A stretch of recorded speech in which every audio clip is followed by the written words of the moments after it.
Texas is finding themselves right there in the race for a national championship. We got to talk about Texas right now. Texas has kind of flown under the radar when it comes to the national landscape because of Florida State being left out, because of Alabama getting that 4th spot. Like, we all just kind of glossed over the fact that Texas was number 3 in the college football playoff rankings. Not 4. They didn't just sneak in there. They were the 3rd team in, all right? That means something. Now, they'll have the Sugar Bowl game against Washington. That'll be a tremendous semifinal game. But how much did we talk about Texas in the preseason? How many naysayers were there around Texas? Because this is what you heard.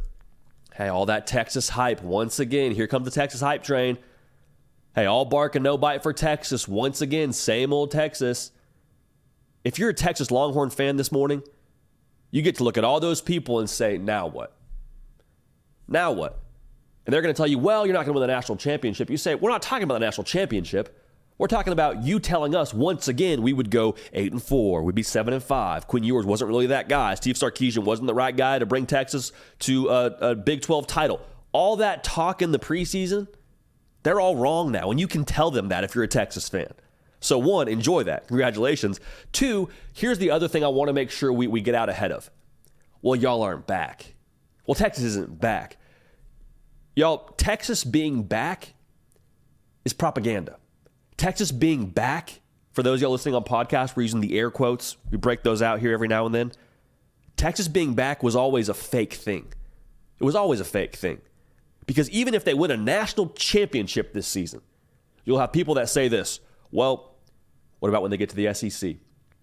Well, what about sustaining that? Can they do it? Can they do it for an extended period of time? Give me the Auburn, Cam Newton vibes. What about when Quinn Ewers leaves? Can Arch?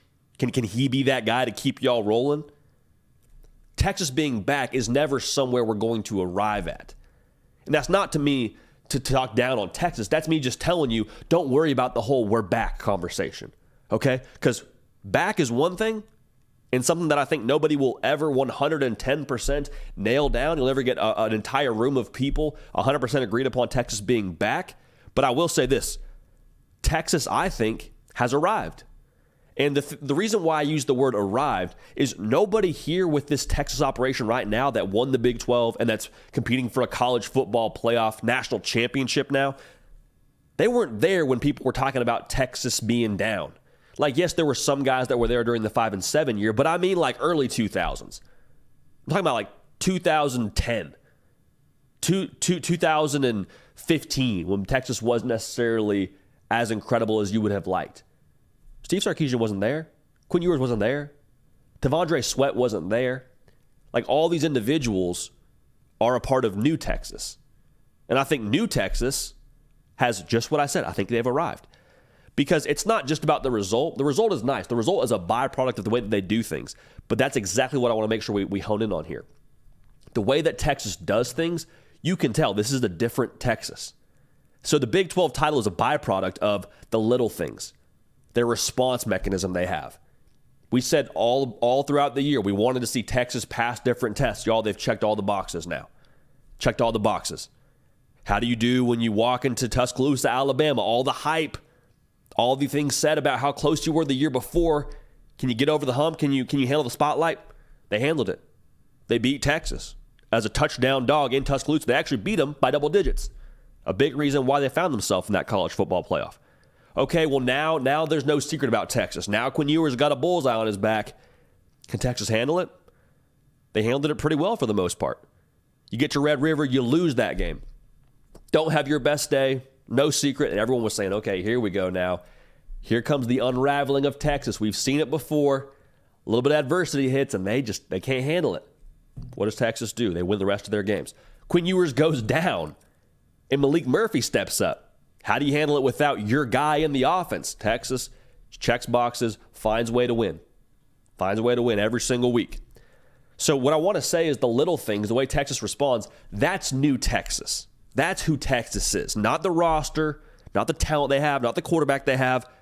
The way Texas does things is why I think they're the New Texas. Okay? Success isn't linear. Just so we're clear, like going forward, if Texas goes 9-3 next year, this year wasn't fake. There's nothing fraudulent about Texas. It's just not going to be a 11-1 season every single year in the regular season. But what I would say is everything is pushing the right way if you're Texas.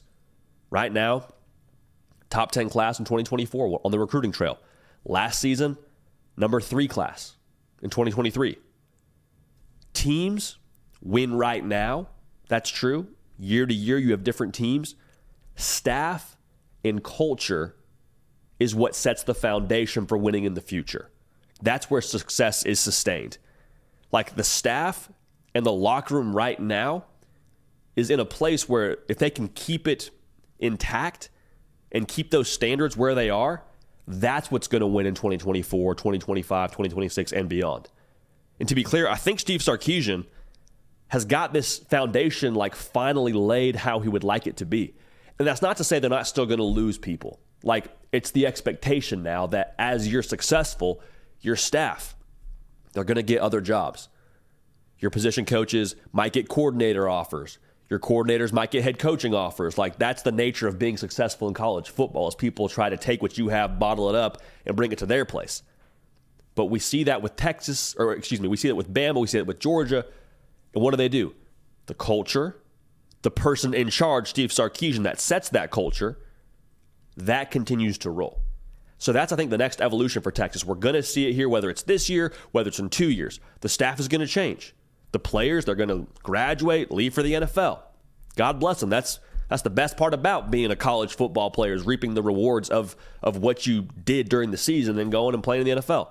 I shouldn't say it's the best part. It's a pretty nice part. It's the fruits of your labor, if you will. They're going to be talented. But the culture that Steve Sarkisian has installed there, and the guys in the locker room, that next class upholding that, because Tavondre Sweat did it this way, so we got to do it this way. Keelan Robinson, hey, he would score a touchdown, then run down on kickoff and make a tackle. We got to do it that way. That standard being set and Steve Sarkisian keeping that standard set, that's why they'll be successful. And I will say this too. I think Steve Sarkisian learned a lot under Saban, and I think he's going to do a pretty good job keeping that intact. So we're not predicting anything, but I would just say I think everything you're seeing right now is real. So we'll get to the playoff. We'll get to the game against Washington and maybe the national title if Texas wins that game. But if you're a Texas fan today, everybody was wrong about y'all that had anything negative to say. Everyone that said it was all hype, that said don't drink the Kool-Aid, they're all wrong today.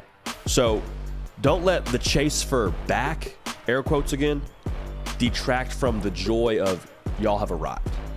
New Texas has arrived. Plain and simple. Hey y'all, thanks so much for watching. Subscribe to the channel here to make sure you don't miss an episode of The Hard Count. Also be sure to check out other videos on the On3 YouTube channel.